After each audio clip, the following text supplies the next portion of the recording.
Episode की शुरुआत में हम देखते हैं मुलांग जून को बता रहा होता है कि चीपा ये केस खुद सॉल्व करना चाहती है और अगर वो जीत गई तो मुलांग को उसे आजाद करना होगा। मुलांग कहता है वो क्या करने वाली है ये भी उसने मुझे बताया है, इसलिए कल सभी नौकर चाकर को बुलाना और उसके साथ हुडी और बाइके भी होना चाहिए। और वो रेडी होने लगता है क्योंकि वो चीपा के पास जाना चाहता था। तभी जून उसे रोककर कहता है आपको वहाँ पर नहीं जाना चाहिए, अगर हुडी को पता चल गया तो वो बड़े बुजुर्ग से बात कर लेगी, इससे आपको प्रॉब्लम हो सकता है। पर मुलांग किसी भी बात पर ध्यान ना देकर वहाँ से चला जाता है। वो चीपा के पास आता है और चीपा को एक चीज देता है जो कि था कॉकरोच मारने वाला पाउडर। वो देखकर चीपा खुश हो जाती है क्योंकि उसे अभी तो इस चीज की बहुत ही ज्यादा जरूरत थी। वो फिर उसे बॉडी में छिड़कने लगती है। ये देखकर मुलांग हैरान हो जाता है तो चीपा उसके बॉडी में भी छिड़क देती है। उसका मानना था कि अगर हम नीचे छिड़के तो ये ज्यादा वेस्ट हो सकता है, इसलिए बॉडी में छिड़कना ज्यादा फायदेमंद होगा। तब मुलांग कहता है मैं आज रात यहीं पर रुकने वाला हूँ। चीपा कहती है आपको ऐसा करने की कोई जरूरत नहीं है। तब मुलांग कहता है क्या तुम मुझसे डर रही हो? चीपा कहती है नहीं नहीं, आप एक राजा हैं, आप जेल में कैसे रुक सकते हैं, ये आपकी जगह नहीं है और अगर दूसरों को पता चल गया तो और भी प्रॉब्लम आ सकते हैं। इसके बाद हम हाईतांग को देखते हैं जो दाचियांग को आकर सब कुछ बता रही होती है कि मर्डर सीन पर उसी ने चीपा की वो क्लिप रखी थी।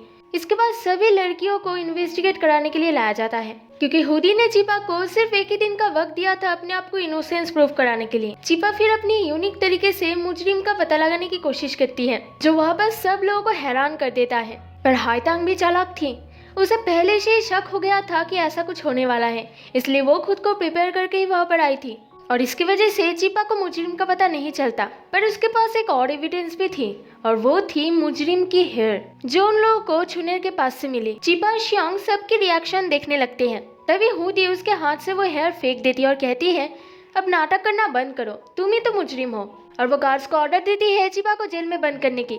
चीपा बार बार चिल्ला रही थी कि वो एक इनोसेंट है, प्लीज उसकी बात कोई सुने, पर कोई उसकी बात नहीं सुनता और उसे फिर से जेल में बंद किया जाता है। इसके बाद हाईतांग एक शॉप पर जाती है जहाँ पर शिनयांग थी। वो फिर शिनयांग को सब कुछ बताती है। शिनयांग उसे कहती है मास्टर ने तुम्हें ये आखिरी मौका दिया है चीपा को मारने के लिए। इसके बाद वो रात में सभी गार्ड्स को बेहोश करके जेल में चीपा को मारने के लिए जाती है। वो देखती है चीपा सोई हुई है, इसलिए वो उसके ऊपर तलवार चला देती है, पर वो एक पुतला था। असल में ये सब कुछ चीपा की ही प्लान थी, इसलिए हाईतांग पकड़ी जाती है। हाईतांग के लिए ये जाल मुलांग और चीपा ने ही बिछाए थे। आज सुबह जो इन्वेस्टिगेट हुआ था वो भी इन दोनों का ही बना हुआ शो था जिसके बारे में हुडी को पहले से ही पता था। उस लड़की को देखकर चीपा कहती है तो ये तुम ही थी, जब मैंने वो हेयर दिखाई थी तब तुम बहुत ही ज्यादा नर्वस हो गई थी। और इसके बाद से ही इन लोगों को हाईतांग के ऊपर शक हो गया था, इसलिए मुलांग ने पहले ही हाईतांग के पीछे एक गार्ड लगा दिया था जिसे उस शॉप के बारे में पता चल गया था और शिनयांग के बारे में भी। पर तब भी जब हाईतांग कुछ भी नहीं कहती तब सभी गार्ड्स मिलकर उस शॉप को अच्छे से तलाश करते हैं, पर तलाश करने पर उन्हें कुछ भी नहीं मिलता। इसके बाद वो लोग लड़कों के स्नान घर पर जाते हैं और वहाँ के मालिक से पूछताछ करते हैं कि क्या कोई यहाँ पर आया है। वो आदमी इनकार कर देता है, इसलिए हुडी कुछ लोगों को वहाँ पर तलाश करने के लिए भेजती है। इसके बाद हम मुलांग को देखते हैं जो समझ गया था 5 साल पहले उन लोगों पर जिसने हमला किया था वही ये सब कर रहा है। तब जून पूछता है तो फिर ये लोग चीपा के पीछे क्यों पड़े हैं? मुलांग कहता है जरूर उन लोगों को पता लग गया है कि चीपा के पास होली पियल है, मैं मेरी वजह से चीपा को हर्ट होने नहीं दूंगा। इसके बाद हम देखते हैं गार्ड्स को तलाश करके कुछ भी नहीं मिलता, इसलिए वो लोग वापस चले जाते हैं। तब वो आदमी डर डर के अंदर जाता है और दरवाजा बंद कर देता है। तभी हम देखते हैं इस आदमी ने ही इन लोगों को छुपा के रखा है क्योंकि इन लोगों के पास इस आदमी का पोता हॉस्टेज बना हुआ था।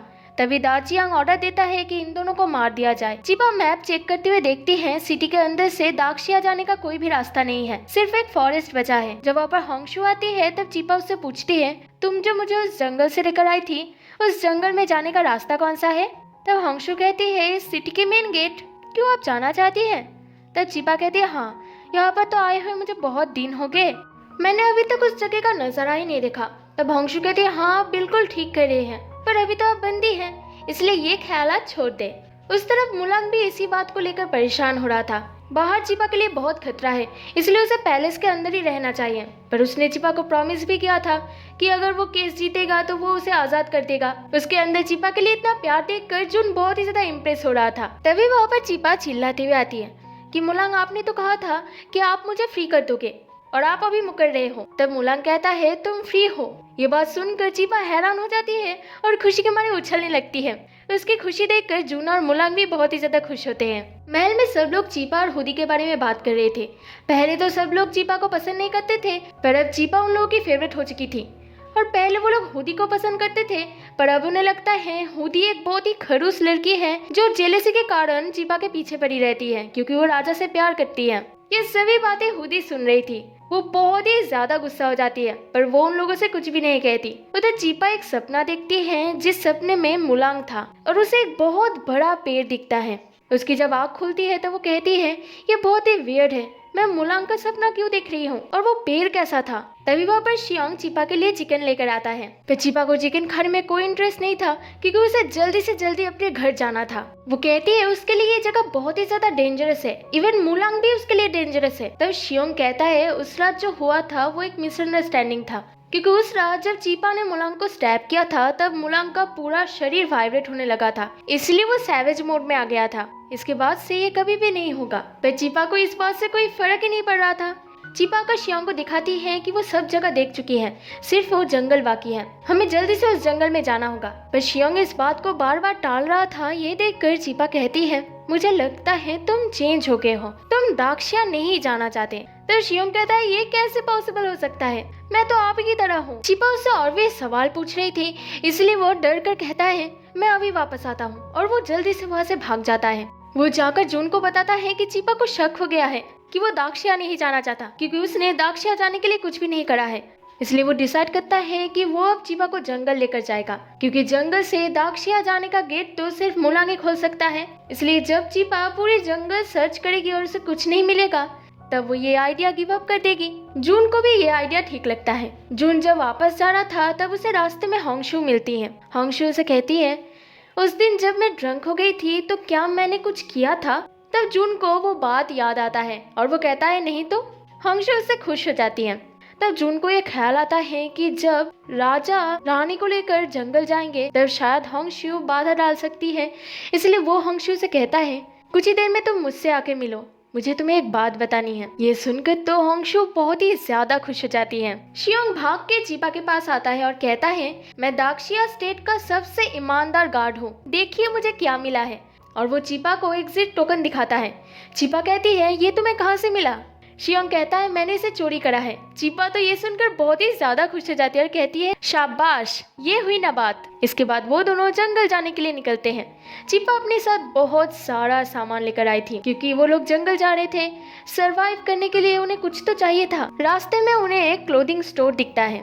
तब चीपा के दिमाग में एक आइडिया आती है और वो शियोंग को लेकर अंदर चली जाती है। कुछ ही देर बाद वो आदमी के गेटअप पर बाहर आती है, पर शौक हमें तब लगता है जब हम शियोंग को देख पाते हैं। चीपा ने उसे लड़की बना दिया था जो बहुत ही ज्यादा खूबसूरत दिख रही थी, यानी दिख रहा था। वो दोनों जब गेट पर जाते हैं तब चीपा बहुत ही प्राउडली एग्जिट टोकन दिखाती है, पर सारे गार्ड्स तो शियोंग को देख रहे थे, क्योंकि उन्हें शियोंग बहुत ही ज्यादा पसंद आते हैं, क्योंकि वो सभी लोग शियोंग के खूबसूरती पर घायल हो चुके थे। शियोंग एक लड़की की तरह शर्मा रही थी। तब चीपा कहती है तुम लोग की हिम्मत कैसे हुई, मेरे बीबी की तरफ देख रहे हो। वो फिर शियोंग के कमर को कस के पकड़ती है और हंसते हुए वहां से चली जाती है। जंगल में जाके वो लोग फिर से गेटअप चेंज करते हैं। तब शियोंग कहता है अंधेरा होने से पहले चलिए हम लोग सब जगह ढूंढ लेते हैं, और वो एक्साइटेड होकर आगे आगे चलने लगता है। तब चीपा कहती है मुझे तो लगता है मुझसे ज्यादा यही एक्साइटेड है। वो लोग सभी डायरेक्शन पर ढूंढते हैं पर उन्हें कुछ भी नहीं मिलता। तब चीपा को वो पेड़ दिखती है जो दिखने में बिल्कुल वैसा ही पेड़ था जो उसने अपने सपने में देखी थी। शियोंग उसे वो पेड़ देखने से बार बार डिस्ट्रैक्ट कर रहा था, पर चीपा डिसाइड करती है वो लोग उसी पेड़ के पास जाएंगे। वो फिर शियोंग को जबरदस्ती अपने साथ लेकर जाती है। उधर हम पैलेस में जून और होंगशू को एक साथ खड़े हुए देख पाते हैं। तब होंगशू कहती है आप मुझे क्या बताने वाले हो, हम दोनों यहाँ पर 1 घंटे से खड़े हुए हैं। जून कुछ भी नहीं कह पाता। तब होंगशू कहती है मुझे पता है आप जो कहने वाले हो वो आप कह नहीं सकते, पर आपके साथ ऐसे खड़े होकर भी मैं बहुत ही ज्यादा खुश हूँ। और वो वहाँ से चली जाती है। उधर शियोंग और चीपा उस पेड़ के सामने पहुँच जाते हैं।